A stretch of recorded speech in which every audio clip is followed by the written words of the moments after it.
ഇതാ ഒരു നീണ്ട കഥ, നീണ്ട നീണ്ട നീണ്ട കഥ. ദാ പിടിച്ചോ, ദാ പിടിച്ചോ, ദാ പിടിച്ചോ. എന്താ ഇത്? ഒരു നീണ്ട കഥ. മണ്ണിൽ വിരിഞ്ഞ പൂക്കൾ വാടിയപ്പോൾ. ബൈ OP വളശ വളശ PO. തിരിച്ചിട്ടാൽ മറിച്ചിട്ടാൽ വളശ. ഇത് വായിച്ചാൽ പെണ്ണുങ്ങൾ കരയും, ആണുങ്ങൾക്ക് കലി വരും, കുട്ടികൾ ചിരിക്കും, സിനിമാക്കാർ വായിക്കും, കാശി തന്ന് വാങ്ങിക്കും. എന്താ ഇതിന്റെ കഥ? ഒരച്ഛൻ, ഒരമ്മ, 2 കൊച്ചു കുഞ്ഞുങ്ങൾ, ഒരു കൊച്ചു കുടുംബം, സംതൃപ്തമായ കുടുംബം.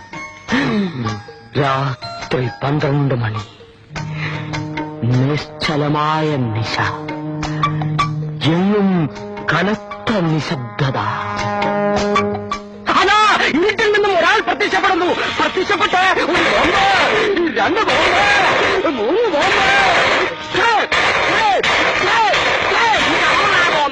കുട്ടികൾ 2 ഓടി. അച്ഛനും അമ്മയും മരിച്ചു. ഓട്ടത്തിനിടയിൽ അവർ വേർപിരിയുന്നു. സെന്റിമെന്റ്. ഓട്ടത്തിനിടയിൽ അവർ പാട്ടിൽ വലുതാവുന്നു. വില്ലനെ കണ്ടുമുട്ടുന്നു. പ്രതികാരം തീർക്കുന്നു. തീർന്നോ? വേണമെങ്കിൽ കുറച്ച് ഇലാബറേറ്റ് ആയിട്ട് പറയാം. ഇനി ഒരു അക്ഷരം മിണ്ടാൻ നിന്റെ വീട്ടിൽ ഞാൻ നടന്നു. എന്നോട് പറ.